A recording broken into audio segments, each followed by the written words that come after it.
അസ്സലാമലൈക്കും. സ്വാഗതം പറയുന്നതിന് വേണ്ടി സ്വാഗതം കൺവീനർ അയ്യൂബ് താഴ്ത്തുവമ്പിൽ ക്ഷണിക്കുന്നു.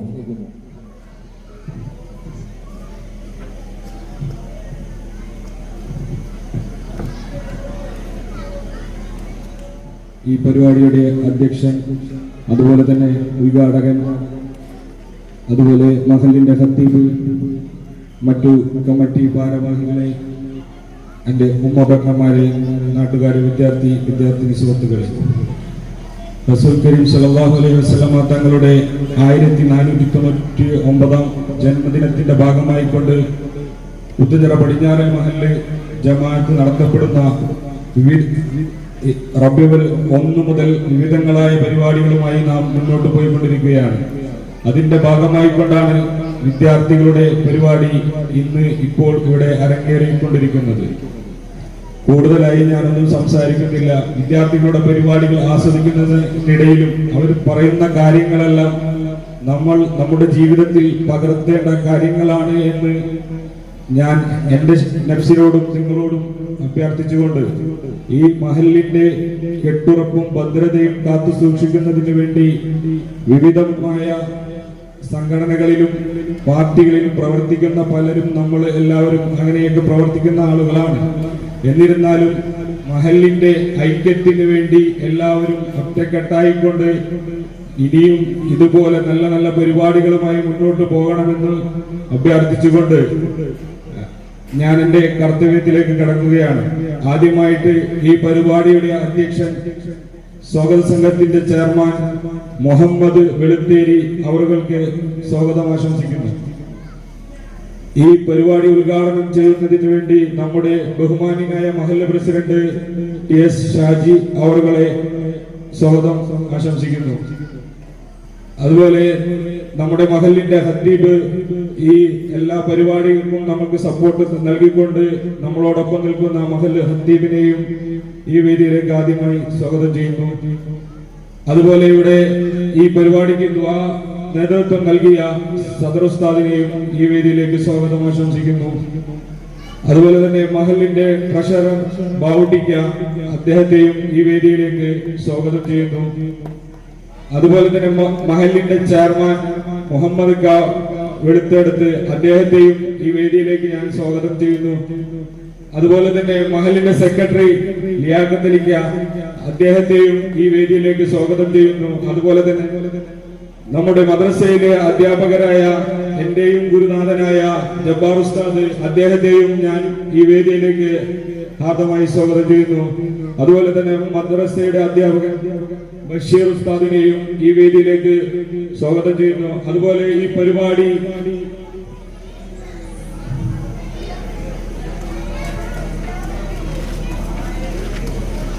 ഇവിടുത്തെ മുൻ സദറായ കുറെ കാലത്തോളം സദറായിരുന്ന അബ്ദുള്ള ഉസ്താദ് ഇവിടെ എത്തിയിട്ടുണ്ട്. അദ്ദേഹത്തെയും ഞാൻ ഈ വേദിയിലേക്ക് സ്വാഗതം ചെയ്യുന്നു. അതുപോലെ ഈ പരിപാടി വീക്ഷിക്കുന്നതിനും ആസ്വദിക്കുന്നതിനും വേണ്ടി വന്നിട്ടുള്ള എല്ലാ രക്ഷകർത്താക്കന്മാരെയും, അതുപോലെ എല്ലാ വിദ്യാർത്ഥികളെയും, എല്ലാവരെയും, ഇനി ആരെങ്കിലും പേര് വിട്ടുപോയിട്ടുണ്ടെങ്കിൽ അവരെയും ഒരിക്കൽ കൂടി സ്വാഗതം ചെയ്യുന്നു. അതുപോലെ തന്നെ നമ്മുടെ ഈ നാട്ടിലെ ചെറുപ്പക്കാര്, അതായത് ഈ നബിദിനാഘോഷവുമായി ബന്ധപ്പെട്ടുകൊണ്ട് തന്നെ ലീവ് എടുത്തുകൊണ്ട് അവര് എത്തിയിട്ടുണ്ട്. അവരെയൊക്കെ പ്രത്യേകം സ്വാഗത സംഘത്തിനും വേണ്ടി സ്വാഗതം ചെയ്തുകൊണ്ട് ഞാൻ എന്റെ വാക്കുകൾ അവസാനിപ്പിക്കുന്നു. അസ്സലാമു അലൈക്കും. അടുത്തത് ഉദ്ഘാടനം ചെയ്യുന്നതിന് വേണ്ടിയിട്ട് മഹല്ല് പ്രസിഡന്റ് ഷാജു അവരെ ക്ഷണിക്കുന്നു.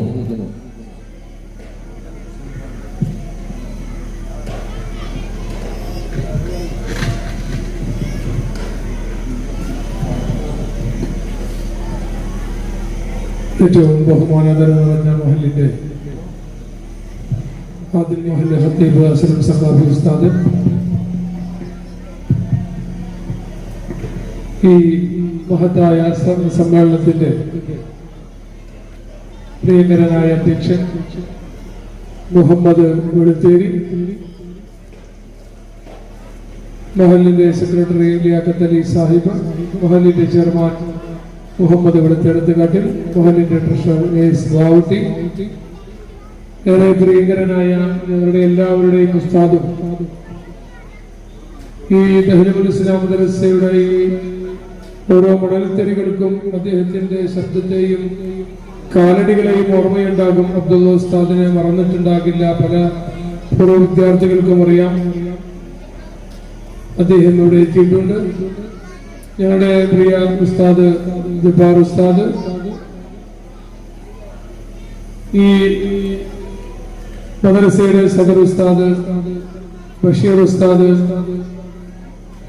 സ്വാഗതം ആശംസിച്ച അയ്യൂബ് താനത്തുപറമ്പിൽ, ഇതിന്റെ സ്വാഗത സംഘത്തിന്റെ പ്രധാനപ്പെട്ട ഒരുപാട് ആളുകൾ ഇവിടെ സദസ്സിൽ ഇരിപ്പുണ്ട്. എല്ലാവരും ഇവിടെ ഇരുന്നാൽ അവിടെ ഇരിക്കാൻ ആളില്ലാത്തത് കൊണ്ടാണ് അവരാരും ഇങ്ങോട്ട് വരാത്തത്. ട്രഷറായിട്ടുള്ള അബ്ദുൽ ഗാനറാശം വിളിച്ചിരുന്നു. ജമാലിക്ക, അറക്കൽ ജമാലിക്ക, അതുപോലെ തന്നെ നാസർ പാറക്കുളം, അവിടെ അബ്ദുൽ പാലക്കാട്ട് പറമ്പിൽ, ജബ്ബാർ താനത്തുറമ്പിൽ തുടങ്ങിയിട്ടുള്ള ഈ ദിവസം വരെ നമ്മുടെ ഈ പരിപാടിക്ക് വേണ്ടി അഹോരാത്രം കഷ്ടപ്പെട്ട കുറെ ആളുകൾ, സഗീർ ഉസ്താദ് അടക്കമുള്ള ഒരുപാട് ആളുകൾ ഈ പരിപാടിയിൽ നമ്മളെ സഹായിച്ചിട്ടുണ്ട്. അല്ലാഹുവിന്റെ അപാരമായ അനുഗ്രഹം കൊണ്ട് ഹബീബ് സല്ലല്ലാഹു അലൈഹി വസല്ലം തങ്ങളുടെ 1499 ജന്മദിനം ആഘോഷിക്കുന്ന വേളയിൽ ഞാനും നിങ്ങളുടെ വേറെ ആനന്ദത്തിന്റെ, സന്തോഷത്തിന്റെ ഒരു സുദിനത്തിലാണ് ഇന്ന് നിലകൊള്ളുന്നത്. നമ്മുടെ പ്രിയപ്പെട്ട രാഘവേട്ടൻ, എപ്പോഴും ശ്രദ്ധിച്ചില്ല, മാണിയങ്കാവ് ഭഗവതി ക്ഷേത്രത്തിൽ വിളിച്ചപ്പോഴാണ് രാഘവേട്ടൻ വേദിയിലേക്ക് കടന്നു വരണം. എന്ത് പരിപാടി വെച്ചാലും പള്ളിയുടെ എന്ത് പരിപാടിക്കും എപ്പോഴും ഓടിയെത്തുന്ന ആളാണ് രാഘവേട്ടൻ. മാണിയങ്കാവ് ഭഗവതിയിലെ പിന്നെ അമ്പലത്തിലെ ഭഗവതി ക്ഷേത്രത്തിലെ വിളിച്ചപ്പാട് കൂടിയാണ്. ഒരു മതസൗഹാർദ്ദത്തിന്റെ, സ്നേഹത്തിന്റെ കിരണങ്ങൾ വാരി വിതറാൻ ഏറ്റവും ഉദാത്തമായ ഒരു മനുഷ്യ സ്നേഹത്തിന്റെ ഉടമ കൂടിയാണ് രാഘവേട്ടൻ. അതുകൊണ്ട് രാഘവേട്ടനെ പ്രത്യേകം ക്ഷണിക്കുകയാണ്. കാരണം ഹബീബിനെ കുറിച്ച് പറയുന്ന, അല്ലെങ്കിൽ പാടുന്ന, മദ്ഹ് പറയുന്ന ഈ സദസ്സിൽ നിന്റെ അയൽവാസി പട്ടിണി കിടക്കുമ്പോൾ, അത് ആരാകട്ടെ, മുസൽമാനാകട്ടെ, ഹിന്ദു ആകട്ടെ, ബുദ്ധനാകട്ടെ, ജൈനനാകട്ടെ, പാഴ്സിയാകട്ടെ, ആരുമാകട്ടെ, അവൻ പട്ടിണി കിടന്നാൽ നീ വയറു നിറച്ച് ഭക്ഷണം കഴിച്ചാൽ നീ നമ്മിൽപ്പെട്ടവനല്ല, മുസൽമാനല്ല എന്ന് പ്രഖ്യാപിച്ച ഒരു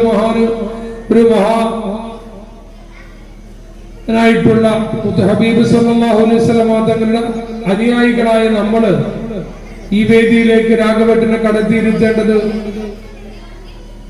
വളരെ അനിവാര്യമുള്ള കാര്യം തന്നെയാണ്. കുട്ടികളുടെ പരിപാടിയായതുകൊണ്ട് ഞാൻ നീട്ടി സംസാരിക്കുന്നില്ല. പുത്തഞ്ചിറ പടിഞ്ഞാറ് മുസ്ലിം മഹല്ല് ജമാഅത്തിനെ സംബന്ധിച്ചിടത്തോളം മഹല്ലിന്റെ കേന്ദ്ര മദ്രസ അടക്കം 6 ഏരിയകളുള്ള ഒരു ബൃഹത്തായ ശൃംഖലയുള്ള മഹല്ലാണ്. 1000 കുടുംബങ്ങൾ. ഇപ്പോ 1000-ൽ പുറത്ത്, നമ്മുടെ പുതിയ സെൻസസ് വരുമ്പോ 1000-ൽ പുറത്ത് വീടുകളുണ്ടാകും. ഏകദേശം 5000-ൽ താഴെ, എനിക്ക് 3800 സ്ഥിരാംഗങ്ങളും താൽക്കാലിക അംഗങ്ങളും മറ്റുമായി മഹല്ലിൽ 5000-ൽ താഴെ ജനങ്ങളുണ്ട് എന്നുള്ളതാണ്. ഒരു ബൃഹത്തായ സംവിധാനത്തിലാണ് ഞാനും നിങ്ങളും ജീവിക്കുന്നത്. നമുക്ക് നാം ഇന്ന് കാണുന്ന മദ്രസയും പള്ളിയും ഈ സൗകര്യങ്ങളെല്ലാം തന്നെ എനിക്ക് മുമ്പിലിരിക്കുന്ന താടി നിറച്ചവരും തല നിറച്ചവരുമായ പൂർവികന്മാരായ കാരണവന്മാർക്കൊക്കെ അറിയാം. ഒരുപാട് പൂർവ്വ തേജസ്വികളായിട്ടുള്ള മുൻഗാമികളുടെ കഷ്ടപ്പാടിന്റെ, യാതനകളുടെ, വേദനകളുടെ എല്ലാം ഫലമാണ് നാം ഇന്ന് കാണുന്ന അമ്പലചുംബികളായ മുനാരങ്ങളുള്ള പള്ളിയും ബിൽഡിങ്ങുകളും ഒക്കെ നമുക്കുണ്ടാക്കാൻ സഹായിച്ചത്. അവരെയൊന്നും വിസ്മരിച്ചുകൊണ്ട് നമുക്ക് പോകാൻ കഴിയില്ല. മർത്തിപ്പറമ്പിൽ സൈദിക്കയും കാട്ടുകാരൻ വൈദ്യക്കയും നമ്മുടെ അബ്ദുൽ ഖാദിർക്ക, നമ്മുടെ വീരാനിക്ക, വാഴക്കടം വീരാനിക്ക തുടങ്ങിയിട്ടുള്ള ഒരുപാട് ആളുകൾ, എന്നെ സയ്യിദ് സാഹിബ് എന്നൊക്കെ പറഞ്ഞാൽ പള്ളിയുമായ ജീവിതം അത്രമേൽ ഇഴചേർത്ത് വെച്ചിരുന്ന മഹത് വ്യക്തിത്വങ്ങളാണ്. എന്നെ സയ്യിദ് സാഹിബ്, കൊച്ചിക്കാരൻ സയ്യിദ് കായ് എന്നൊക്കെ നമ്മൾ വിളിക്കുന്ന ഇല്ലായ്മയുടെ വല്ലായ്മയുടെ അറുതിയുടെ കാലത്ത് ഒന്നുമില്ലായ്മയിൽ നിന്നും വീടുകളിൽ കയറി ഇറങ്ങി അവരുടെ പോക്കറ്റിലുള്ളതും അവരുടെ സമ്പാദ്യത്തിലുള്ളതുമെല്ലാം എടുത്ത് ഒരു മഹല്ല് സംവിധാനത്തെ കെട്ടിപ്പടുക്കുന്നതിന് വേണ്ടി അഹോരാത്രം കഷ്ടപ്പെട്ട് ഇന്ന് ഈ മഹല്ലിന്റെ ചാരത്ത് മറവിട്ട് കിടക്കുന്ന അവർക്ക് അല്ലാഹു അവരുടെ കബറും വിശാലമാക്കി കൊടുക്കുമാറാകട്ടെ. അവരെല്ലാം ഈ മഹല്ലിനെ കെട്ടിപ്പടുക്കുന്നതിന് വേണ്ടി, ഇന്ന് കാണുന്ന ഈ സംവിധാനത്തിലേക്ക് എത്തിക്കുന്നതിന് വേണ്ടി പ്രവർത്തിച്ച അവർക്ക് പകരമായി അല്ലാഹു സ്വർഗം കൊടുക്കുമാറാകട്ടെ. അവരെയൊക്കെ പറയുമ്പോഴും നമ്മുടെയൊക്കെ മനസ്സിൽ എപ്പോഴും ഓടിയെത്തുന്ന ഒരേ ഒരു മുഖമുണ്ട്.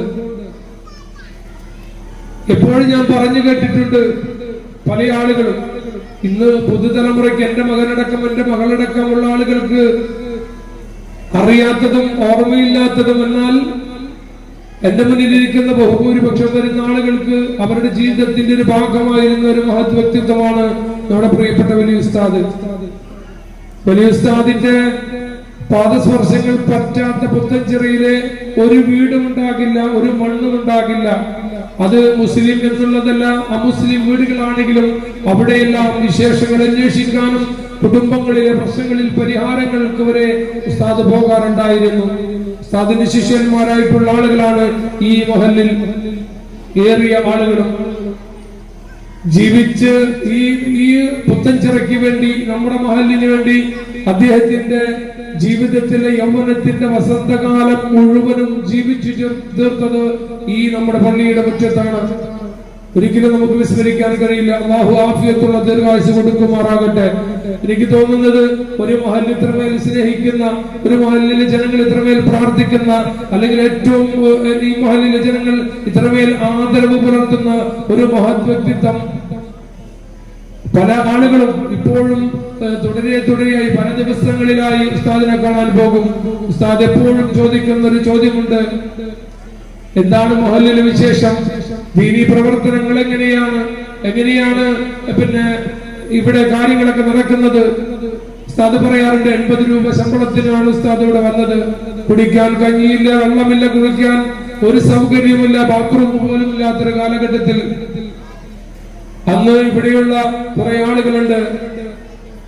പാറക്കുളം സുലൈമാൻ ഹാജിയുടെ നാസർക്കാടേക്ക് ഉമ്മ, ഈ കൊച്ചിക്കാരൻ സൈദിക്കയുടെ അവിടുത്തെ സോറത്ത പോലുള്ള കുറെ ഉമ്മമാരെ കുറിച്ച് ഇപ്പോഴും വാദോരാസ്ഥാനം സംസാരിക്കും. ചെന്നാൽ ഞങ്ങളോടൊക്കെ അവർക്ക് വേണ്ടി ദുആ ചെയ്യും. ഇവിടെയുള്ള കുറെ ആളുകളെ കുറിച്ച് ഉസ്താദിന്റെ ഓർമ്മ ഇപ്പോഴും ഷുഗറും മറ്റു അസുഖങ്ങളൊക്കെ ഉള്ളത് കൊണ്ട് പല ഓർമ്മക്കുറവും കാര്യങ്ങളൊക്കെ ഉണ്ടെങ്കിൽ പോലും പല ആളുകളെയും പല മുഖങ്ങളെയും ഉസ്താദിനെ ഓർത്തെടുക്കും. ഉസ്താദ് പറയും, അവൻ പാവണ്ട, അവന് വേണ്ടി ദുആ ചെയ്യണം, ഒരുപാട് കഷ്ടപ്പെട്ടിട്ടുണ്ട് മഹല്ലിന് വേണ്ടി എന്ന് ഉസ്താദിനെ ഓർത്തെടുത്ത് പറയും. ആ മഹാനുഭാവന്റെയൊക്കെ പ്രാർത്ഥന കൊണ്ട് തന്നെയാണ് നമ്മുടെ മഹല്ലിന്റെ ഇന്ന് കാണുന്ന ഈ പ്രൗഢിയുടെയൊക്കെ ഒരു ഗുണമെന്ന് പറയുന്നത്. അതിനേക്കാൾ അപ്പുറം എന്ന് പറഞ്ഞാൽ, നമ്മുടെ ഈ പള്ളി ഉണ്ടാക്കിയതും നമ്മുടെ ഇന്നും ആത്മീയമായി വെളിച്ചം പകർന്നുകൊണ്ടിരിക്കുന്ന വലിയുല്ലാഹി ഫക്കീർ ഉപ്പാപ്പ എന്തൊരു പ്രശ്നം വന്നാലും, എന്ത് പ്രതിസന്ധി വന്നാലും ആ ഘട്ടത്തിലെല്ലാം ആദ്യം നമ്മൾ ഓടിയെത്തുന്നത് മഹാനവറുകളുടെ സവിധത്തിലേക്കാണ്. അവിടെ പോയി ദുആ ചെയ്ത് ഫാത്തിഹോദി യാസീനോദി ദുആ ചെയ്തുകൊണ്ട് നമ്മളുടെ പ്രശ്നങ്ങളോടെ പറയും. നമ്മൾ പരിപാടികൾ സംഘടിപ്പിക്കുമ്പോൾ നമ്മൾ പറയും, എല്ലാ പരിപാടിയിലും അൽഹംദുലില്ലാ വളരെ ഭംഗിയായി നമുക്ക് പൂർത്തീകരിക്കാൻ സാധിക്കുന്നുണ്ട്. ഞാൻ അവസാനിപ്പിക്കാം. ഞാനിതൊക്കെ പറഞ്ഞു വെച്ചത്, ഒരു തലമുറ മാറി മറിയുമ്പോ പൂർവികരായി പോയ പൂർവ്വ തേജസ്വികളായ ഒരുപാട് ആളുകളെ നമ്മൾ മറന്നു പോകുന്നു. ഈ പള്ളിക്കൊരു പെട്ടിയുണ്ട്, സ്ത്രീകളൊന്നും കണ്ടിട്ടുണ്ടാകില്ല, പുരുഷന്മാർക്കറിയാം. 4 താക്കോലാണ് അതിനുണ്ടായിരുന്നത്. ആ പെട്ടിക്ക് അതില് നമ്മുടെ ഷംസുസ്താദിന്റെ ജമാൽക്കാരൊക്കെ വാപ്പ കുഞ്ഞോമുദക്ക അവരൊക്കെ ഈ പള്ളിക്ക് വേണ്ടി എടുത്തിട്ടുള്ള ഖിദ്മത്ത് ഒരുപാട് കാലം സേവനമനുഷ്ഠിച്ചിട്ടുള്ള ആളുകളാണ്. അങ്ങനെ ഒരുപാട് ചരിത്രങ്ങളുള്ള പള്ളി, കുളമടക്കമുള്ളത് കുളം ഫക്കീറുപ്പാപ്പയുടെ കാലത്ത് നായിക്കന്മാരെ കൊണ്ട് കുത്തിച്ചിട്ടതാണ്. നമുക്കൊക്കെ കേട്ടറിവാണ്, ചരിത്രം കേട്ടിട്ടുള്ളതാണ്. അങ്ങനെ ഒരുപാട് ചരിത്രം ഉറങ്ങുന്ന മണ്ണാണ് പുത്തൻചിറായി എന്ന് പറയുന്നത്. ഇങ്ങനെ ഒരുപാട് ചരിത്രങ്ങൾ ഉറങ്ങുന്ന മണ്ണിൽ നമ്മുടെ മഹല്ലിനെ സംബന്ധിച്ചിടത്തോളം നമ്മുടെ മഹല്ല് സ്ഥിതി ചെയ്യുന്നത് ഇതര സമുദായങ്ങളുടെ സമ്മിശ്രമായ കേന്ദ്രത്തിലാണ് നമ്മുടെ മഹല്ല് സ്ഥിതി ചെയ്യുന്നത്. അബ്ദുൽസലൊക്കെ മലപ്പുറത്ത് നിന്ന് വന്നിട്ടുണ്ട്, അറിയാം. അവിടെയൊക്കെ ചിലപ്പോൾ മുസ്ലിം വിഭാഗം ജനവിഭാഗം തിങ്ങിപ്പറക്കുന്ന പ്രദേശമായിരിക്കും. പക്ഷെ നമ്മെ സംബന്ധിച്ചിടത്തോളം ഇവിടെ ഹിന്ദുവും മുസൽമാനും ക്രിസ്ത്യാനും അതുപോലെ തന്നെ വിവിധ തരത്തിൽപ്പെട്ട ജാതിയിൽപ്പെട്ട മതത്തിൽപ്പെട്ട ആളുകൾ തിങ്ങിപ്പാർക്കുന്ന പ്രദേശമാണ്. നമ്മുടെ ഇവിടുത്തെ ഒരു പ്രത്യേകത എന്ന് പറഞ്ഞാൽ ഞാൻ നേരത്തെ സൂചിപ്പിച്ച ഈ രാഘവേട്ടനെ പോലുള്ള രാഘവേട്ടന്റെ അച്ഛനും അപ്പൂപ്പനും അവരുടെ പരമ്പരയിൽപ്പെട്ട കുറെ ആളുകൾ ഈ നാടിനോട് വിളിച്ചു പറഞ്ഞത് മനുഷ്യ സ്നേഹമായിരുന്നു. ഞാൻ നേരത്തെ പറഞ്ഞ വലിയ സ്ഥാനം അവരോടൊപ്പം തന്നെ പ്രവർത്തിച്ചിരുന്ന മറ്റ് സൈദിക്കയെ പോലുള്ള ആളുകളൊക്കെ, വീരാനിക്കയെ പോലുള്ള കുഞ്ഞോമുക്കയെ പോലുള്ള ആളുകളൊക്കെ വിളിച്ചു പറഞ്ഞത് ദീനി പ്രവർത്തനത്തോടൊപ്പം തന്നെ മനുഷ്യ സ്നേഹമായിരുന്നു. അതുകൊണ്ട് മറ്റ് പ്രശ്നങ്ങൾക്കും പ്രതിസന്ധികൾക്കൊന്നും ഇടം കൊടുക്കാത്തൊരു മണ്ണാണ് നമ്മുടെ മഹല്ലിന്റെ മണ്ണ്, നമ്മുടെ നാടിന്റെ മണ്ണ്. ഇത് എന്നും നമുക്ക് കാത്തു സൂക്ഷിക്കേണ്ടതുണ്ട്. ഒപ്പം ഞാൻ അവസാനിപ്പിക്കാം, നമ്മുടെ മഹല്ലില് നമ്മുടെ നാട്ടില് ദീനി പ്രവർത്തനങ്ങളുടെ കാര്യങ്ങളിൽ വളരെ കൃത്യമായ ഒരു നിലപാടുകൾ, കൃത്യമായ ഒരു കാഴ്ചപ്പാടുകൾ നമുക്കുണ്ടാകേണ്ടതുണ്ട്. നമുക്ക് നബിദിനത്തിന്റെ റാലിക്ക് 1000 ആളുണ്ടായോ എന്നുള്ളതല്ല നമ്മുടെ വിഷയം. നബിദിനത്തിന് എത്ര ലൈറ്റ് ഇട്ടു എന്നുള്ളതല്ല നമ്മുടെ പ്രശ്നം. നബിദിനത്തിന് എത്ര കിലോ അരി വിളമ്പി, ചോറ് വിളമ്പി എന്നുള്ളതല്ല നമ്മുടെ പ്രശ്നം. 500 കിലോ ഇറച്ചി കൊടുത്തതല്ല നമ്മുടെ പ്രശ്നം. നമ്മുടെ പ്രശ്നം നാം നമ്മിലേക്ക് മാത്രം ചുരുങ്ങുകയും മറ്റുള്ളവരിലേക്ക് നാം പകരാതിരിക്കുന്ന അവസ്ഥയിലേക്ക് നമ്മൾ മാറുന്നു എന്നുള്ളതാണ്. നമ്മുടെ ചുറ്റുവട്ടം നമ്മൾ പരിശോധിക്കുമ്പോൾ നമ്മൾ നമ്മളിലേക്ക് മാത്രമായി ചുരുങ്ങുന്ന ഒരു കാലഘട്ടത്തിലേക്ക് ഞാനും നിങ്ങളും മാറുന്നു. സഹോദരിമാരോട് എനിക്ക് പറയാനുള്ളത്, മഹല്ലിൽ ഇപ്പോൾ തുടങ്ങിയിട്ടുള്ള നാദുന്നിസ എന്നുള്ളൊരു പദ്ധതി, അതിന്റെയൊക്കെ ലക്ഷ്യമെന്ന് പറയുന്നത് തന്നെ പരസ്പര സ്നേഹത്തോടൊപ്പം പരസ്പര സഹോദര്യത്തോടൊപ്പം നിങ്ങളുടെ വിഷമങ്ങൾ പരസ്പരം പങ്കുവെക്കുവാനും നിങ്ങൾക്ക് പറയാനുള്ളത് പറയുവാനും നിങ്ങളുടെ സാമൂഹികവും സാമ്പത്തികവും ഒപ്പം ഏറ്റവും പ്രധാനപ്പെട്ടത് ദീനീപരമായിട്ടുള്ള ഉത്ബോധനവും ഉന്നമനവുമാണ് മഹല്ല് കമ്മിറ്റി അത് ലക്ഷ്യം വെച്ചിട്ടുള്ളത്. കഴിഞ്ഞ ദിവസം നാദുന്നിസയുടെ ഒരു ഉദ്ഘാടന വാർഷിക പരിപാടിയിൽ ഞങ്ങൾ പങ്കെടുത്തു. അവിടെയെല്ലാം നമുക്ക് കാണാൻ സാധിക്കുന്നത് വളരെ കൃത്യമായി അച്ചടക്കത്തോടുകൂടി പ്രവർത്തിക്കുന്ന ഒരു സ്ത്രീ സമൂഹത്തോടെ നമുക്കിവിടെ കാണാൻ കഴിയുന്നുണ്ട്. ഇൻഷാ അല്ലാഹ് നാദിന്നിസ പോലെ തന്നെ വിവിധ പദ്ധതികൾ നമ്മുടെ മഹല്ലിൽ നടപ്പിലാക്കേണ്ടതുണ്ട്. ഒരുപാട് പദ്ധതികൾ നടപ്പിലാക്കാൻ ആഗ്രഹിച്ച് തന്നെയാണ് കമ്മിറ്റി മുന്നോട്ട് പോകുന്നത്. നിങ്ങൾക്കറിയാം, ചില പ്രശ്നങ്ങളൊക്കെ നമ്മുടെ ഇവിടെയുണ്ട്, ചില കേസുകളൊക്കെ ഉണ്ട്, ചില കാര്യങ്ങളൊക്കെ വിവിധ നാടുകളിൽ ഉള്ളതുപോലെ തന്നെ അല്ലാതെ നമ്മുടെ മഹല്ലിൽ മാത്രമല്ല പല സ്ഥലങ്ങളിലും ഇത്തരം കേസുകളും കാര്യങ്ങളും വിഷയങ്ങളും ഒക്കെ ഉണ്ടാകും.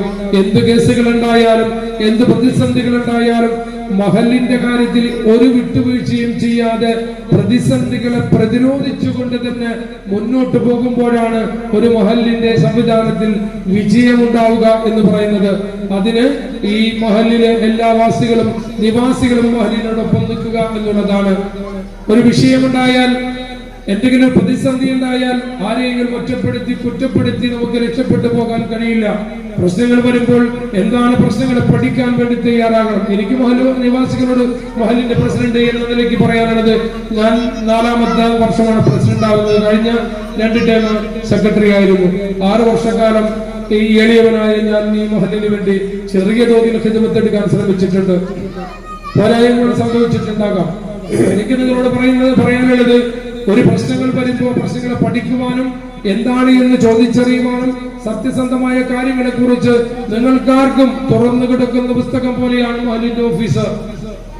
എന്ത് രേഖകളും എന്തും പരിശോധിക്കാൻ നിങ്ങൾക്ക് അവകാശമുണ്ട്. നിങ്ങൾ ആദ്യം മനസ്സിലാക്കേണ്ടത്, നിങ്ങളാണ് ഈ മഹലിന്റെ അവകാശികൾ, നിങ്ങൾ മാത്രമാണ് ഇതിന്റെ അധികാരികൾ.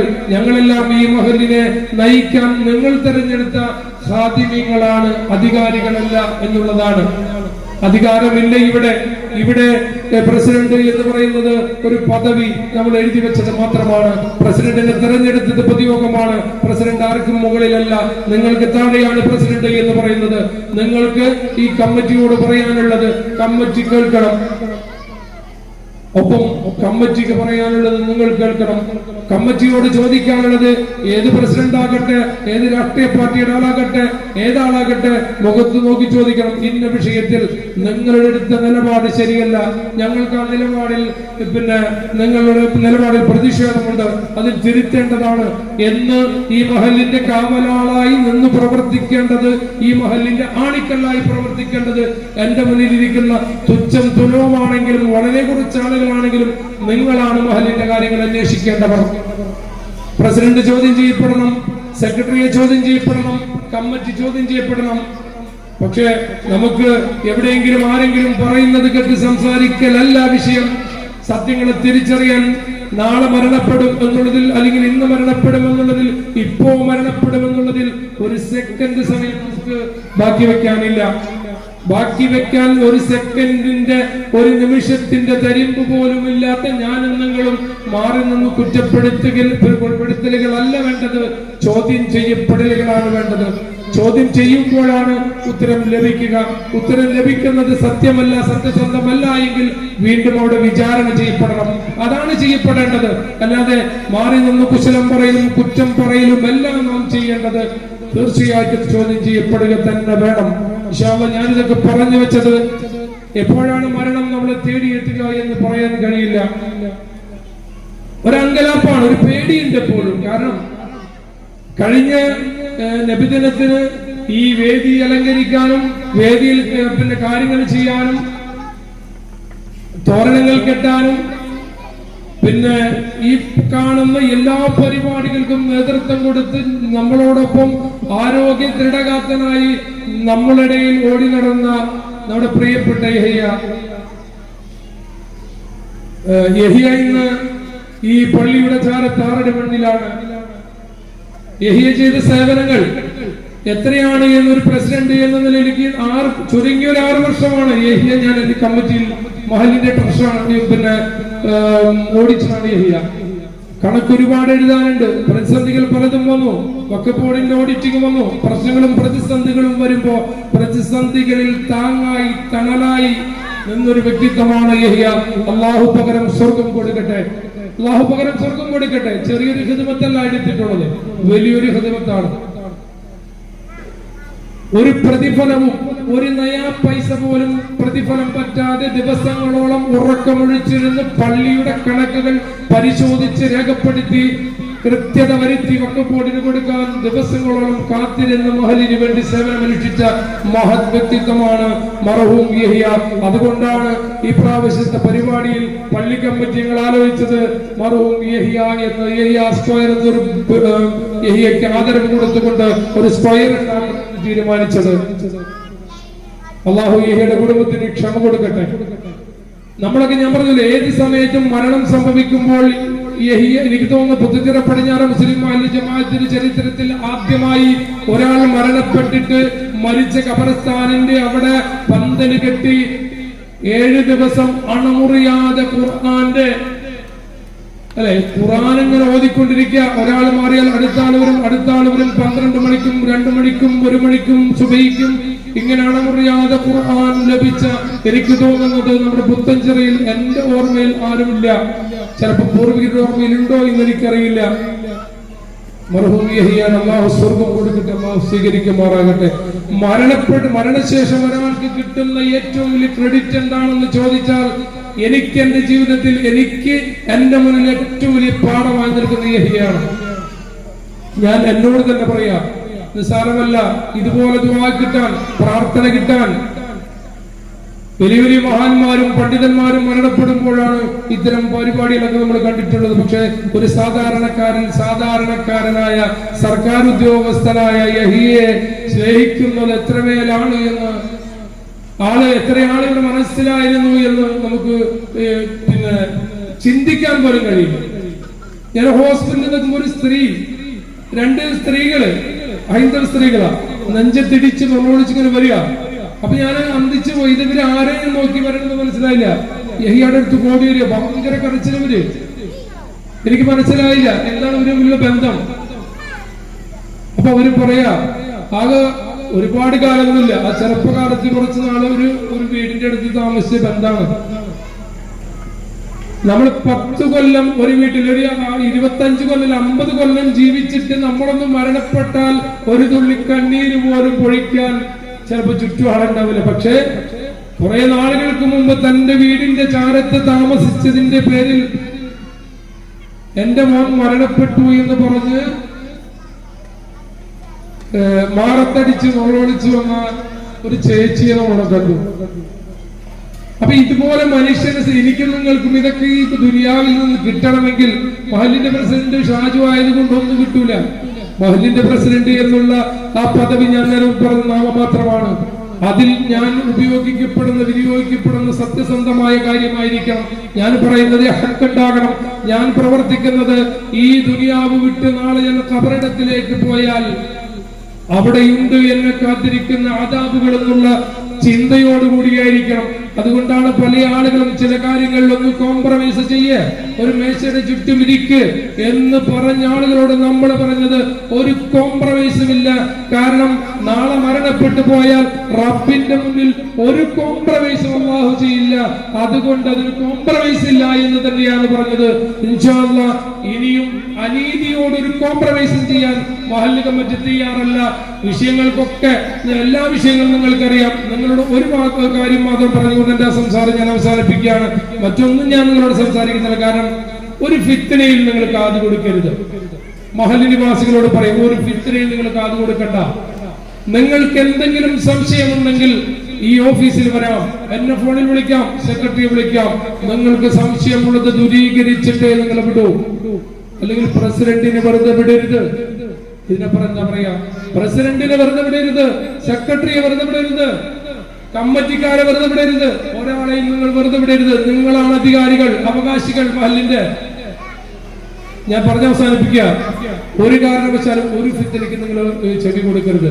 നമ്മുടെ മഹല്ല് തകർന്നു പോയാൽ, നമ്മുടെ മഹല്ലിലെ ഈ ചൈതന്യം നഷ്ടപ്പെട്ടു പോയാൽ അത് തിരിച്ചെടുക്കാൻ നമ്മൾ ഉദ്ദേശിച്ച പോലെയൊന്നും നടക്കില്ല. പണ്ടുള്ള കാരണവന്മാർ, ഞാൻ നേരത്തെ പറഞ്ഞ കാരണവന്മാരൊക്കെ ഉണ്ടല്ലോ, അവർ ദിക്റും സലാത്തും അവരുടെ കഷ്ടതകളും യാതനകളിലും ഇടയിലാണ് ഈ മഹല്ലിനെ ഈ മാതിരി ഈ കാണുന്ന രീതിയിലേക്ക് എത്തിച്ചത്. ഇന്ന് നമ്മളൊക്കെ സുഖലോലുപതയിൽ ജീവിക്കുന്ന ആളുകളാ. TV ഉണ്ട്, ഫ്രിഡ്ജ് ഉണ്ട്, വാഷിംഗ് മെഷീൻ ഉണ്ട്, AC ഉള്ള കാറുണ്ട്, വീട്ടിൽ AC ഉണ്ട്. പണ്ട് ഓലപ്പുറയിൽ കിടന്ന് ജീവിച്ച് അവിടെ നിന്ന് ഓരോ കഷ്ടതയിലും യാതനകളിലും ഒക്കെ ഈ മഹല്ലിൽ നയിച്ചവരാ. അവരൊക്കെ അല്ലാഹു കബൂൽ ചെയ്യും. അല്ലാഹു കബൂൽ ചെയ്യട്ടെ. നമ്മുടെ പോലെ സുഖലോലുപതയിൽ എല്ലാം അവർ ജീവിച്ചതും പ്രവർത്തിച്ചവരും. അതുകൊണ്ട് ഇൻഷാ അല്ലാഹ് വരും നാളുകളിലെല്ലാം നമുക്ക് മഹല്ലിന്റെ കെട്ടുറപ്പിനും ഐക്യത്തിനും വേണ്ടി, ഞാൻ പറഞ്ഞു വെച്ചത് വേറെ ഒന്നല്ല, വേദിയിൽ പറയാൻ പാടില്ല. നബിദിനത്തിന് കാല് കുഴിച്ചിട്ട് ഇതിന്റെ പേരിൽ പഞ്ചായത്തിൽ പരാതി കൊടുത്ത ആള് മഹല്ലിലുണ്ട്. മനസ്സിലായോ? അതാണ് ഞാൻ പറഞ്ഞു വെച്ചതിന്റെ രത്ന ചുരുക്കം. ഇത്തരം ആളുകളൊക്കെ ഉള്ള ഒരു സ്ഥലമാണ്. അപ്പോ നമ്മൾ ജീവിക്കുന്ന കലുഷിതമായ ഒരു കാലഘട്ടമാണ്. ചിന്തയും കലുഷിതമാണ്. നിങ്ങൾക്ക് ഹക്ക് മനസ്സിലാകാൻ നിങ്ങൾ തയ്യാറാകണം എന്ന് മാത്രം പറഞ്ഞുകൊണ്ട് ഇൻഷാ അല്ലാഹ് മഹല്ലിന്റെ എല്ലാ പ്രവർത്തനങ്ങളും സജീവമായി നിങ്ങളോടൊപ്പം എന്ത് വിഷയത്തിലും നമ്മൾ ഉണ്ടാകും. നിങ്ങൾക്ക് പല ആളുകൾക്ക് അറിയാം, മഹല്ലിൽ ഏറ്റവും വർദ്ധിച്ചു വരുന്ന മസ്ലഹത്ത് കേസുകളൊക്കെ ഒരുപാടാണ്. അതിന്റെയൊക്കെ ചരിത്രം പറയാൻ തീരില്ല. ഒരു മാസത്തിൽ ചിലപ്പോൾ 2-3 കേസുകളാണ് തൊലാഖുമായും മറ്റുള്ളതുമായി ബന്ധപ്പെട്ട് നമ്മുടെ മുന്നിലേക്ക് വരുന്നത്. ഇൻഷാ അല്ലാഹ് നാദിൻ നസീം അതുപോലെ തന്നെ മറ്റു ദീനി ക്ലാസുകളൊക്കെ നമ്മൾ സംഘടിപ്പിക്കാൻ തീരുമാനിച്ചിട്ടുണ്ട്. തൊലാഖ് അതുപോലെ തന്നെ കുലുഹ് പോലുള്ള പിന്നെ നിയമങ്ങളൊക്കെ ആളുകൾ പഠിച്ചു വെച്ചിരിക്കുകയാണ്. ആളുകളിപ്പോ പണ്ടത്തെ പോലെയല്ല. പണ്ട് ഒരു മുത്തലാഖ് ചൊല്ലി ആണെടുപ്പും ഇന്നങ്ങനെയല്ല, പെണ്ണുങ്ങൾ വന്നിട്ട് നമ്മൾ പറയാം ഞാൻ കുൽഹു ചെയ്തിട്ടുണ്ട്. കമ്മിറ്റിക്കാരൊക്കെ ഇന്നാളെ കേൾക്കണം കുൽഹു എന്നുള്ളത് നിയമം അവർ പഠിച്ചു വെച്ചേക്കാണ്. എനിക്ക് ഭർത്താവിനെ കുൽഹു ചെയ്യാം, ഫസ്ല് ചെയ്യാം, അതിന്റെ നിയമം ഇത്ര ആർട്ടിക്കൽ, ഇത്ര റൈറ്റ് പ്രകാരം, ഇൻഡിവിജ്വൽ റൈറ്റ് ആക്ട് പ്രകാരം ഇന്ന നിയമമുണ്ട്. ഒരു സ്ത്രീ വിളിച്ചിട്ട് പറഞ്ഞ ഇന്ന ഞാൻ ഭർത്താവിനെ ഫസ്ല് ചെയ്തിട്ടുണ്ട്, പിന്നെ ഇന്ന ആക്ട് പ്രകാരം ഇൻഡിവിജ്വൽ റൈറ്റ് ആണ്, ഇത്ര റൈറ്റ് പ്രകാരം ഞാൻ കുൽഹു ചെയ്തിട്ടുണ്ട് പ്രസിഡന്റ്, ആലോചിക്കുന്നു. ഫോണിൽ നമ്മൾ വിളിച്ചു പറയാം. അപ്പൊ ആ രീതിയിലേക്ക് നമ്മൾ എത്തപ്പെട്ടിരിക്കുന്നു. ഇൻഷാ അല്ലാഹ് നമ്മുടെ മഹല്ലിന്റെ ഇത്തരത്തിലുള്ള ഈ കാര്യങ്ങളിലൊക്കെ മഹല്ല് കമ്മിറ്റി ഇടപെട്ടുകൊണ്ട് ആവശ്യമായ ദീനി ക്ലാസുകളെല്ലാം നമ്മൾ സംഘടിപ്പിക്കും. നമ്മുടെ കേസുകള് നിങ്ങൾക്കറിയാം, 4 കേസ് ഉണ്ടായിരുന്നു. അൽഹംദുലില്ലാഹ് 3 കേസും റബ്ബിന്റെ അനുഗ്രഹം കൊണ്ട് നമ്മൾ വിജയിച്ചു എന്നുള്ളതാണ്. ഹക്ക് വിജയിച്ചു, നമ്മളല്ല വിജയിച്ചത്, ഹക്ക് വിജയിച്ചു. ഇനിയും ഹക്കുകൾ തന്നെ വിജയിക്കുകയുള്ളൂ എന്നുള്ളതിൽ ഒരു തർക്കവും നമുക്കില്ല. ഇൻഷാ അല്ലാഹ് എന്നെ കേട്ട നിങ്ങൾക്ക് എല്ലാവർക്കും ഞാൻ നബിദിനാശംസകൾ നേർന്നുകൊണ്ട് നമ്മുടെ ഈ കൂടലും പിരിയിലും പറയലും ഒക്കെ അല്ലാഹു സാലിഹായ അമലായി സ്വീകരിക്കുമാറാകട്ടെ. എന്റെ ഉപ്പയടക്കം, എന്റെ ഉമ്മയടക്കം ഒരുപാട് ഉപ്പമാരും ഉമ്മമാരും ഒക്കെ മറപ്പെട്ട് കിടക്കുന്ന ഈ പള്ളിയുടെ ചാരത്ത് ഒരുപാട് പണ്ഡിതന്മാരുണ്ട്, ഒരുപാട് മുഅ്മിനീങ്ങൾ മരണപ്പെട്ട് കിടക്കുന്ന ഈ പള്ളിയുടെ ചാരത്താണ് നമ്മൾ ഈ പരിപാടി സംഘടിപ്പിച്ചിട്ടുള്ളത്. അല്ലാഹു അവരുടെ ഖബറിടം വിശാലമാക്കുമാറാകട്ടെ. അവരുടെയൊക്കെ പാപങ്ങൾ അല്ലാഹു പുറത്തു കൊടുക്കുമാറാകട്ടെ. അവരുടെയൊക്കെ ബർക്കത്ത് കൊണ്ട് നമ്മുടെ എല്ലാ ദീനീ സംരംഭങ്ങളും അല്ലാഹു വിജയിപ്പിക്കുമാറാകട്ടെ എന്ന് മാത്രം ദുആ ചെയ്തുകൊണ്ട് ബിസ്മില്ലാഹിർ റഹ്മാനിർ റഹീം എന്ന മഹത്വചനം ഉച്ചരിച്ചുകൊണ്ട് ഈ ഔപചാരികതയ്ക്ക് വേണ്ടി ഞാൻ ഉദ്ഘാടനം ചെയ്തുകൊണ്ട് എന്റെ വാക്കുകൾ അവസാനിപ്പിക്കുന്നു. അസ്സലാമു അലൈക്കും വറഹ്മത്തുള്ളാഹി. അടുത്തത് സന്ദേശ സംഭാഷണം. അസ്ലം സഖാഫി മാളിയേക്കൽ, മഹൽ ഖത്തീബ്. അസ്സലാമു അലൈക്കും വറഹ്മത്തുള്ളാഹി. അൽഹംദുലില്ലാഹി റബ്ബിൽ ആലമീൻ വസ്സലാത്തു വസ്സലാമു അലാ സയ്യിദിനൽ അമീൻ വഅലാ ആലിഹി വസഹ്ബിഹി അജ്മഈൻ. അമ്മാ ബഅദ്. അല്ലാഹു സുബ്ഹാനഹു വ തആല നമ്മുടെ മജ്ലിസ് ഖബൂലാക്കുമാറാകട്ടെ. ദീർഘമായി സംസാരിക്കുന്നില്ല. നമ്മുടെ കുട്ടികളുടെ പരിപാടികൾ അവതരിപ്പിക്കേണ്ടതുണ്ട്. ചെറിയ മക്കള് അവർ ഉറക്കിലേക്ക് പോകും. ഇന്ന് നബിദിന റാലിയിലും മറ്റുമൊക്കെ ക്ഷീണിച്ച് വിട്ടുള്ള മക്കളാണ്. അതുകൊണ്ട് ഇൻഷാ അല്ലാഹ് പെട്ടെന്ന് തന്നെ ഈ ചടങ്ങ് അവസാനിപ്പിച്ച് നമ്മുടെ കുട്ടികളുടെ പരിപാടികളിലേക്ക് തിരിച്ചു പോകണം. വളരെ പ്രധാനപ്പെട്ട കാര്യങ്ങളാണ് നമ്മുടെ മഹല്ലിന്റെ പ്രസിഡന്റ് ഉദ്ഘാടന പ്രഭാഷണത്തിൽ ഓർമ്മപ്പെടുത്തിയത്. എല്ലാവരുടെയും മനസ്സിൽ ആ കാര്യങ്ങൾ കൃത്യമായി ഉണ്ടാകണമെന്ന് സാന്ദർഭികമായിട്ട് ഞാൻ ഓർമ്മപ്പെടുത്തുകയാണ്. സയ്യിദുനാ റസൂലുള്ളാഹി സ്വല്ലല്ലാഹു അലൈഹി വസല്ലം തങ്ങളുടെ ജന്മം കൊണ്ട് നിഅമത്ത് ലഭിച്ച, പ്രസിദ്ധി ലഭിച്ച, പവിത്രത ലഭിച്ച റബീഉൽ അവ്വൽ എല്ലാ വർഷവും നമ്മളെ സന്തോഷത്തോടുകൂടെ എങ്ങനെയൊക്കെ നമുക്ക് അതിനെ മഞ്ചാക്കാൻ കഴിയുമോ ആ രൂപത്തിലൊക്കെ അതിനുവേണ്ടി പ്രവർത്തിച്ച് വളരെ നല്ല രൂപത്തിൽ അത് ആക്കാൻ വേണ്ടി ശ്രമിക്കാറുണ്ട്. അൽഹംദുലില്ലാഹ് റബീഉൽ അവ്വൽ 1 മുതൽ റബീഉൽ ആഖിർ 11 വരെയുള്ള ദിവസങ്ങളിൽ നമ്മുടെ പള്ളിയിൽ മൗലിദ് നടക്കുന്നുണ്ട്. ഇൻഷാ അല്ലാഹ് ജീലാനി ദിനത്തോടുകൂടെ കഴിഞ്ഞ വർഷങ്ങളിലൊക്കെ നമ്മൾ ചെയ്തതുപോലെ ഇൻഷാ അല്ലാഹ് ഈ വർഷം 61 ആടുകളെ അറുത്തുകൊണ്ടാണ് നമ്മുടെ ജീലാനി ഖുതുബിയത്ത് റബീഉൽ ആഖിർ 11 നടക്കുക. ആ പരിപാടി കൂടെയാണ് നമ്മുടെ ഈ പരിപാടികളുടെ സമാപനം ഉണ്ടാകാറുള്ളത്. വളരെ സന്തോഷമുള്ള കാര്യമാണ്. ഇത്തരം പ്രവർത്തനങ്ങൾ നമ്മൾ സജീവമായി എല്ലാവരും ഒത്തൊരുമയോടുകൂടെ സാമ്പത്തികമായിട്ടും ശാരീരികമായിട്ടും മാനസികമായിട്ടും ഒക്കെ ചേർന്ന് നിന്നുകൊണ്ട് പ്രവർത്തിക്കുന്നു എന്നുള്ളത്. നബി സല്ലല്ലാഹു അലൈഹി വസല്ലം തങ്ങൾ നമ്മളോട് പറഞ്ഞിട്ടുള്ള വളരെ പ്രധാനപ്പെട്ട ഒരു കാര്യം, നിങ്ങൾ എന്നെ എത്രത്തോളം പരിഗണിക്കുന്നുണ്ടോ, എത്രത്തോളം സ്നേഹിക്കുന്നുണ്ടോ, എന്റെ ദീനിന്റെ കാര്യങ്ങളിൽ നിങ്ങളുടെ സഹായവും സഹകരണവും എത്രത്തോളം ഉണ്ടോ അത്ര കണ്ട് ആയിരിക്കും അങ്ങോട്ടും തിരിച്ചു നൽകുക എന്നുള്ളത്. എന്റെ പ്രിയപ്പെട്ട ഉമ്മമാരോടും സഹോദരിമാരോടും എല്ലാ മുഅ്മിനീങ്ങളോടും ഈ റബീഇന്റെ സന്ദേശമായിട്ട് ഒരൊറ്റ കാര്യം പറഞ്ഞ് ഞാൻ അവസാനിപ്പിക്കുകയാണ്. നബി സല്ലല്ലാഹു അലൈഹി വസല്ലം അവിടത്തോടുള്ള ബന്ധം, അവിടത്തോടുള്ള മഹബത്ത്, അവിടത്തോട് ബന്ധപ്പെട്ടുകൊണ്ട് അവിടുത്തെ സുന്നത്ത് ജീവിതത്തിൽ പകർത്തിക്കൊണ്ട് അള്ളാഹു പൊരുത്തപ്പെട്ട രൂപത്തിൽ ജീവിതത്തെ ചിട്ടപ്പെടുത്തുക എന്നുള്ളത് ആണ് ഒരു മുസ്ലിമിന്റെ ജീവിതത്തിന്റെ ഏറ്റവും പ്രധാനപ്പെട്ട കാര്യം. അങ്ങനെ ജീവിക്കുന്ന ഒരാൾക്ക് നബി സല്ലല്ലാഹു അലൈഹി വസല്ലം തങ്ങൾ ഓഫർ ചെയ്തിട്ടുള്ളത്, നിങ്ങൾക്ക് മനുഷ്യ സഹജമായിട്ട് അപാകതകൾ ഉണ്ടായേക്കാം, തെറ്റുകൾ വന്നേക്കാം, കുറ്റങ്ങൾ ഉണ്ടായേക്കാം, എന്നാലും എന്നെ നിങ്ങൾ പരിഗണിക്കുകയും സ്നേഹിക്കുകയും എന്റെ സുന്നത്തിനെയും എന്റെ ദീനിനെയും നിങ്ങൾ സ്നേഹിക്കുകയും അതിനോട് സഹകരിക്കുകയും ഒക്കെ ചെയ്ത് നിങ്ങളുടെ ജീവിതം മുന്നോട്ട് കൊണ്ടുപോവുകയാണെങ്കിൽ നിങ്ങളുടെ ഏറ്റവും പ്രതിസന്ധിയുള്ള ഘട്ടങ്ങൾ ദുനിയാവിലല്ല നമുക്ക് പ്രതിസന്ധിയുള്ളത്. ആ പ്രതിസന്ധി കുറച്ചു സമയത്തേക്കുള്ളതാണ് ഈ ജീവിതത്തിലെ പ്രതിസന്ധികൾ. എന്നാൽ മരണസമയത്തുള്ള പ്രതിസന്ധി, അതിനുശേഷം ഖബറിലുള്ള പ്രതിസന്ധി, അതിന്റെ ശേഷം മഹ്ശറിലും മീസാനിന്റെ അടുത്തെത്തുമ്പോഴും സിറാത്തിന്റെ അടുത്തെത്തുമ്പോഴും ഹൗദുൽ കൗസർ വിതരണത്തിന് വേണ്ടി തയ്യാർ ചെയ്യപ്പെട്ട ആ ഇടങ്ങളിൽ എത്തുമ്പോഴെല്ലാം രക്ഷപ്പെടുക എന്നുള്ളതാണ് ഒരു മുസ്ലിമിന്റെ ഏറ്റവും വലിയ വിജയം. അവിടെ തിരസ്കരിക്കപ്പെടുക, മാറ്റി നിർത്തപ്പെടുക എന്നുള്ളതാണ് നമ്മുടെ ഏറ്റവും വലിയ പ്രതിസന്ധി.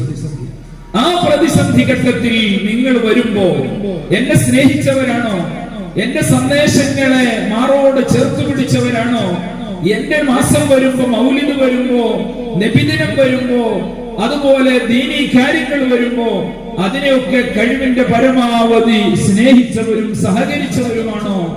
നിങ്ങൾക്ക് വേണ്ടി ഓരോരുത്തർക്കും വേണ്ടി സ്വർഗം ഉദ്ഘാടനം ചെയ്യുന്ന ഉദ്ഘാടകൻ ഞാനാണ്. പക്ഷേ സ്വർഗം ഉദ്ഘാടനം ചെയ്തുകൊണ്ട് എനിക്ക് തയ്യാർ ചെയ്യപ്പെട്ടിട്ടുള്ള ഏറ്റവും വലിയ സ്വർഗത്തിലെ ഉന്നത പദവിയിലേക്ക് VIP പരിവേഷത്തോടുകൂടെ പോവുകയില്ല ഞാൻ.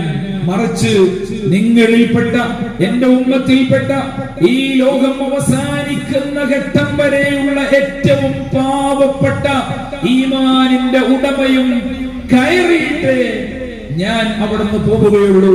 സിറാത്തിന്റെ അടുത്ത് ഞാൻ ഉണ്ടാകും. ആ സിറാത്തിന്റെ അടുത്തേക്ക് നിങ്ങൾ എത്തുമ്പോ അവിടെ നിങ്ങൾ തെറ്റുകളെ കൂടെ കൂമ്പാരമായിട്ടായിരിക്കും അങ്ങോട്ടെത്തുക. പല രൂപത്തിലുള്ള പ്രശ്നങ്ങൾ നിങ്ങൾക്ക് ആത്മീയമായിട്ടുണ്ട്. എന്നാലും പ്രവാചകനായ, അന്ത്യപ്രവാചകരായ, ലക്ഷത്തിൽ പരം പ്രവാചകരുടെ നേതാവായ, ഈ ഉമ്മത്തിന്റെ നേതാവായ മുത്തുനബി സല്ലല്ലാഹു അലൈഹി വസല്ലം തങ്ങൾ അവിടെ നിന്നുകൊണ്ട് ഓരോരുത്തർക്കും വേണ്ടി റബ്ബി സല്ലിം, റബ്ബി സല്ലിം, പടച്ചവനെ ഇവനെ രക്ഷപ്പെടുത്ത്, പടച്ചവനെ ഇവനെ രക്ഷപ്പെടുത്ത്, ഇങ്ങനെ ഓരോരുത്തർക്കും വേണ്ടി പറയുമെന്ന് ഇമാം മുസ്ലിം റളിയല്ലാഹു അൻഹു റിപ്പോർട്ട് ചെയ്യുന്ന ഹദീസിൽ നമുക്ക് കാണാൻ കഴിയും. ഈ കാര്യം എന്റെ പ്രിയപ്പെട്ട ഉമ്മമാരെ, ഉപ്പമാരെ, സഹോദരന്മാരെ, നമ്മളെല്ലാവരും ഗൗരവത്തോടുകൂടെ കാണണം. എനിക്ക് മുത്തുനബി റബ്ബി സല്ലിം എന്ന് പറഞ്ഞ് ദുആ ചെയ്യാൻ അവിടെ കാത്തിരിക്കും. എന്റെ ഏറ്റവും വലിയ പ്രതിസന്ധി ഘട്ടങ്ങളിൽ ഹബീബായ തങ്ങൾ എന്നെ കാത്തിരിക്കും. അവിടെ ആ ദുആ എനിക്ക് ലഭിക്കണമെങ്കിൽ ഇവിടെ മുത്തുനബിയെ സ്നേഹിക്കണം, മൗലിദോദനം, ദീനീ കാര്യങ്ങളോട് ചേർന്ന് നിൽക്കണം എന്നുള്ള കാര്യം നമ്മൾ ഗൗരവത്തോടുകൂടെ മനസ്സിലാക്കണം. അൽഹംദുലില്ലാഹ്, ഈ വർഷം നമ്മുടെ മഹല്ലിന്റെ കീഴിൽ വീടുകളിൽ മൗലിദ് നടക്കുന്നുണ്ട്. റബീഉൽ അവ്വൽ 1 മുതൽ 30 വരെയുള്ള ദിവസങ്ങളിൽ വിവിധങ്ങളായ വീടുകളിൽ വളരെ നല്ല ആത്മീയമായിട്ട് നമുക്ക് വലിയ ഊർജ്ജം നൽകുന്ന, ആവേശം നൽകുന്ന, മുത്തുനബിയോടുള്ള ഇഷ്ക് പൂത്തുലയുന്ന മജ്‌ലിസുകൾ നടക്കുകയാണ്. ആ വീട്ടുകാർക്ക് അതുകൊണ്ട് ഗുണമാണ്. അതിൽ പങ്കെടുക്കുന്നവർക്കും അയൽവാസികൾക്കും നമ്മുടെ നാടിന് തന്നെ ഗുണമായിട്ടുള്ള ഒരു കാര്യമാണ്. മഹല്ല് കമ്മിറ്റി ആലോചിച്ച് അത് നടപ്പിലാക്കുകയും സന്തോഷത്തോടുകൂടെ അത് നടന്നു വരികയുമാണ്. ഈ സന്ദർഭത്തിൽ അതിനുവേണ്ടി മുന്നിട്ടിറങ്ങിയ, ആ കാര്യങ്ങൾ തീരുമാനിച്ച് വളരെ ഭംഗിയായിട്ട് അത് നടപ്പിലാക്കിയ മഹല്ല് കമ്മിറ്റിയെ ഈ സന്ദർഭത്തിൽ അഭിനന്ദനം അറിയിക്കുകയാണ്. ഞാൻ അവസാനിപ്പിക്കുന്നു. ഒരൊറ്റ കാര്യം, നമ്മുടെ ഈ മൗലിദിന്റെ പരിപാടികൾ, നമ്മുടെ നാട്ടിൽ നടക്കുന്ന മറ്റു കാര്യങ്ങൾ, എന്തിനും ഒരു കാര്യം അങ്ങ് പറയുമ്പോഴേക്ക് ഏറ്റെടുക്കുന്ന സഹോദരങ്ങളുണ്ട്, സഹോദരിമാരുണ്ട്, ഉമ്മമാരുണ്ട്, അതിലേക്ക് സംഭാവനകൾ അറിയിക്കുന്നവരുണ്ട്. വല്ലാത്ത സന്തോഷമാണ് ഓരോ കാര്യങ്ങളിൽ ഇടപെടുമ്പോഴും ഉണ്ടാകാറുള്ളത്. ഈ വർഷം തന്നെ നമ്മുടെ ഈ മജ്ലിസ്, അതുപോലെ റബീഉൽ അവ്വൽ ക്യാമ്പയിനുമായി ബന്ധപ്പെട്ട് നമ്മൾക്ക് ഉണ്ടാകുന്ന ചെലവുകൾ അത് വലുതാണ്. അതിലേക്ക് വേണ്ടി ഒരു വോയിസ് മെസ്സേജ് അയച്ചപ്പോഴേക്ക് ഗൾഫിലുള്ള നമ്മുടെ ചെറുപ്പക്കാർ വളരെ സന്തോഷത്തോടുകൂടെ വലിയ വലിയ സംഖ്യകൾ ഏറ്റെടുത്തുകൊണ്ട് അതിലേക്ക് സംഭാവനകൾ തന്നു. ഞാൻ പ്രത്യേകം ഈ സദസ്സിൽ എടുത്തു പറയുകയാണ്, പള്ളിപ്പൊക്കം വാട്സപ്പ് ഗ്രൂപ്പ് എന്ന് പറയുന്ന ഗ്രൂപ്പിലുള്ള നമ്മുടെ ചെറുപ്പക്കാർ, അൽഹംദുലില്ലാഹ് ഗൾഫിലാണ് കൂടുതൽ ചെറുപ്പക്കാരെങ്കിലും അവര് റബീഉൽ അവ്വലിനെ സ്നേഹിച്ചുകൊണ്ട് നമ്മുടെ നാട്ടിലെ നബിദിന പരിപാടിയിൽ പങ്കെടുക്കണമെന്ന് ഉദ്ദേശിച്ചുകൊണ്ട് കുറെ ചെറുപ്പക്കാർ ലീവ് റബീഉൽ അവ്വലിലേക്ക് ക്രമീകരിച്ചുകൊണ്ട് നാട്ടിലെത്തിയിട്ടുണ്ട്. ഞാൻ ആരെയും പേര് പറയുകയില്ല. ആ വാട്സപ്പ് ഗ്രൂപ്പിലുള്ള ചെറുപ്പക്കാർ, അതിൽ പ്രധാനപ്പെട്ട നമ്മുടെ അഷ്റു, അതുപോലെ തന്നെ ബദറു, ഇങ്ങനെ തുടങ്ങിയിട്ടുള്ള ആളുകളുടെ നേതൃത്വത്തിൽ അവര് അത് കോർഡിനേഷൻ ചെയ്യുകയും എല്ലാവരിൽ നിന്നും ഇതിന്റെ കാര്യങ്ങൾ പറഞ്ഞു മനസ്സിലാക്കി കൊടുത്ത് സംഖ്യകൾ പിരിച്ച് നമ്മളെ ഏൽപ്പിക്കുകയുമാണ്. അതിന്റെ മുമ്പ് നമുക്കറിയാം, നമ്മുടെ മഹല്ലിലുള്ള പല ചെലവുകളും വരുമ്പോഴൊക്കെ ഇവരോട് തന്നെയാണ് നമ്മൾ പറയുന്നത്. യഹ്യയുടെ കാര്യം ഇവിടെ പറഞ്ഞു. യഹ്യയുടെ ചികിത്സയും മറ്റു കാര്യങ്ങളുമായിട്ട്, മരണാനന്തര കാര്യങ്ങളുമായിട്ട് ബന്ധപ്പെട്ട് വലിയ ചെലവ് വന്നിട്ടുണ്ട്. അതും ഈ ചെറുപ്പക്കാര്, അവന്റെ സുഹൃത്തുക്കളായ ചെറുപ്പക്കാർ തന്നെയാണ് ഏറ്റെടുത്ത് വളരെ ഭംഗിയായിട്ട് നിർവഹിച്ചത്. ഇങ്ങനെ ഓരോ കാര്യം വരുമ്പോഴും അവർ നമ്മളോട് കൂടെ നിന്ന്, വിദേശത്താണെങ്കിലും നമ്മളോട് കൂടെ നിന്ന് സഹകരിച്ചുകൊണ്ടിരിക്കുകയാണ്. അല്ലാഹു സുബ്ഹാനഹു വ തആല അവർക്ക് അർഹമായ പ്രതിഫലം നൽകട്ടെ. അവരുടെ ജോലിയിലും ബിസിനസ്സുകളിലും ഒക്കെ അല്ലാഹു സുബ്ഹാനഹു വ തആല ബറക്കത്ത് ചെയ്യട്ടെ. അതുകൊണ്ട് നമ്മളെല്ലാവരും ഇനിയുള്ള കാലങ്ങളിലും ഇത്തരം കാര്യങ്ങൾ നമ്മുടെ നാട്ടിൽ നമ്മിൽപ്പെട്ടവർ തന്നെ ഇത്തരം കാര്യങ്ങളെ തിരസ്കരിക്കുന്ന രൂപത്തിൽ മൗലിദൊക്കെ കഴിക്കണോ, ലൈറ്റുകൾ വെക്കണോ, മൗലിദ് അടുത്ത കാലത്ത് വന്നതാണ് എന്നൊക്കെ തുടങ്ങിയിട്ടുള്ള വഹാബികളുടെ, ജമാഅത്തുകാരുടെ, മുജാഹിദുകളുടെ അല്ലെങ്കിൽ ബിദ്അത്തിന്റെ ആളുകളുടെ ആശയങ്ങൾ തൊപ്പിവെച്ച താടിവെച്ച ആളുകൾ വരെ പ്രചരിപ്പിച്ചുകൊണ്ടിരിക്കുന്ന സമയത്ത് നമ്മുടെ മഹല്ല് കമ്മിറ്റി അത് നമ്മുടെ നാട്ടിൽ നടക്കാൻ പാടില്ല. നമ്മുടെ നാട്ടിൽ കൃത്യമായ ഖിയാമത്ത് നാൾ വരെ ഈ സംരംഭങ്ങൾ നിലനിൽക്കേണ്ടതുണ്ട് എന്ന് മനസ്സിലാക്കിയിട്ടാണ് വീടുകളിൽ മൗലിദ് സ്ഥാപിച്ചത്. അത് കൃത്യമായി ഇവിടെ നിലനിൽക്കണം എന്നുള്ളത് കൊണ്ടാണ് അങ്ങനത്തെ ഒരു കാര്യവുമായിട്ട് മുന്നോട്ട് പോയത്.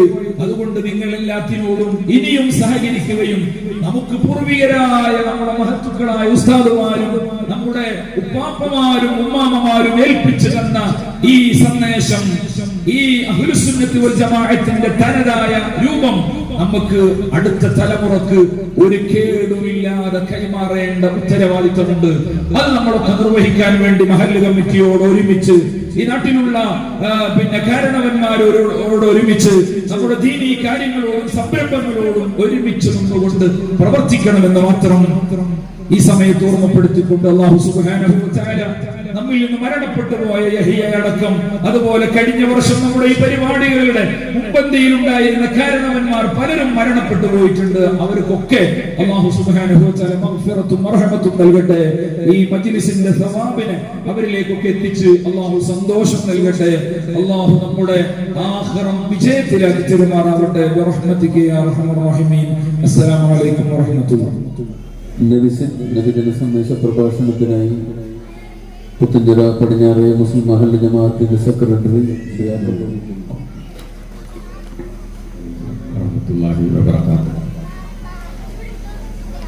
നമ്മുടെ ഈ പരിപാടി ഔപചാരികമായി ഉദ്ഘാടനം ചെയ്ത് നമ്മോട് സംസാരിച്ച പ്രിയങ്കരനായ മഹല്ല് പ്രസിഡന്റ് TS ഷാജി അവർ, സന്ദേശ പ്രഭാഷണം നടത്തിയ നമ്മുടെ ആദരണീയനായ മഹല്ല് ഖത്തീബ് അസ്ലം സക്കാഫി മാളിയാക്കുള്ളവർ, വേദിയിലിരിക്കുന്ന മഹലിന്റെ പ്രിയങ്കരനായ ചെയർമാൻ വെളുത്തെടുത്ത് കാട്ടിൽ മുഹമ്മദ് അവർ, അതുപോലെ സ്വാഗത സംഘം ഭാരവാഹികൾ, മദ്രസ അധ്യാപകർ, സദസ്സിലിരിക്കുന്ന എൻ്റെ പ്രിയ സഹോദരന്മാരെ, ഉമ്മമാരെ, സഹോദരിമാരെ, നീണ്ടൊരു പ്രസംഗത്തിൽ ഞാൻ മുതിരുന്നില്ല. കാരണം നിങ്ങളെല്ലാവരും നമ്മുടെ കുട്ടികളുടെ കലാപരിപാടികൾ ആസ്വദിക്കുന്നതിന് വേണ്ടിയും തന്റെ മക്കൾ സ്റ്റേജിൽ വന്ന് നിന്ന് എന്തെങ്കിലുമൊക്കെ രണ്ട് വാക്ക് പറയുന്നതും പാടുന്നതും ഒക്കെ കേൾക്കുവാൻ വേണ്ടിയാണ് നിങ്ങൾ എല്ലാവരുടെ അക്ഷമരായി കാത്തിരിക്കുന്നത്, എനിക്കറിയാം. പിന്നെ നമ്മുടെ ബഹുമാനായ പ്രസിഡന്റ് കുറച്ച് കാര്യങ്ങളിലൂടെ സംസാരിച്ചു. അത്തരത്തിലുള്ള കാര്യങ്ങളൊക്കെ സംസാരിക്കേണ്ടത് തന്നെയാണ്. മക്കളുടെ പരിപാടി കാണാനാണ് നമ്മുടെ രക്ഷിതാക്കൾ എത്തിയിരിക്കുന്നത് എങ്കിൽ കൂടി നമ്മളിവിടെ ഒരു പൊതുയോഗം വിളിച്ചാലോ അല്ലെങ്കിൽ ഒരു രക്ഷിതാക്കളുടെ മീറ്റിംഗ് വിളിച്ചാലോ മാക്സിമം പൊതുയോഗത്തിൽ വരാനുള്ളത് 100-125 ആളുകളാണ്. രക്ഷിതാക്കളുടെ മീറ്റിംഗ് ആണെങ്കിൽ 10, 15, 20, അതായത് സ്ഥിരം കാണുന്ന കുറച്ച് മുഖങ്ങളാണ് നമുക്ക് കാണാൻ സാധിക്കുകയുള്ളൂ. അപ്പൊ ഇങ്ങനെയുള്ള സദസ്സ് കാണുമ്പോൾ ചില കാര്യങ്ങൾ പറയേണ്ട സമയത്ത് പറയേണ്ടവരോട് പറയണം. അപ്പോ അത് എന്റെ അഭിപ്രായത്തിൽ പറയുകയാണെങ്കിൽ പ്രിയങ്കരനായ പ്രസിഡന്റ് ഇവിടെ സൂചിപ്പിച്ചത് ഒന്നും കൂടുതലായിട്ടില്ല. അദ്ദേഹത്തിന് ഇനിയും പറയാനുണ്ട്. പക്ഷെ നമ്മൾ മുൻപ് പറഞ്ഞ നമ്മളെ പ്രതീക്ഷിച്ചിരിക്കുന്നത് മറ്റൊരു പരിപാടിയാണ്. അപ്പോൾ ഈ പൊതുസമ്മേളനം ഇതുപോലെ വലിച്ചു നീട്ടിക്കൊണ്ടു പോകുന്നത് ശരിയല്ല എന്നുള്ളത് കൊണ്ടാണ് അദ്ദേഹം നിർത്തിയത്. അതുപോലെ തന്നെ പ്രിയങ്കരനായ നമ്മുടെ മഹല്ല് ഖത്തീബെല്ലാം ഇതുപോലെ പ്രസംഗിക്കുന്നവരല്ല, കുറഞ്ഞത് അരമണിക്കൂറൊക്കെ അവർ സംസാരിക്കുന്നവരാണ്. അപ്പോ അവരൊക്കെ ചുരുക്കി പെട്ടെന്ന് അവസാനിപ്പിച്ചതിന്റെ പേരിൽ ഞാനിവിടെ ഒന്നും പറയാൻ ആഗ്രഹിക്കുന്നില്ല. ഈ പരിപാടിക്ക് എല്ലാവിധ ആശംസകളും അറിയിച്ചുകൊണ്ട് ഇൻഷാ അല്ലാഹ് വരും വർഷം ഇതിലും നന്നായി നമ്മുടെ പരിപാടി ആഘോഷിക്കാൻ നമുക്ക് സാധിക്കട്ടെ എന്ന് മാത്രം ആശംസിച്ചുകൊണ്ട് പ്രാർത്ഥിച്ചുകൊണ്ട് എന്റെ ശബ്ദം ഇതുവരെ ശ്രമിച്ച നിങ്ങൾക്ക് ഏവർക്കും എന്റെ സന്തോഷവും നന്ദിയും അറിയിക്കുന്നതോടൊപ്പം ഈ പരിപാടി പങ്കെടുത്ത നിങ്ങൾക്ക് എല്ലാവർക്കും എന്റെ നന്ദിയും സന്തോഷം അറിയിച്ചുകൊണ്ട് ഞാൻ നിർത്തുന്നു. അസ്സലാമു അലൈക്കും വറഹ്മത്തുള്ളാഹി വബറകാതുഹു.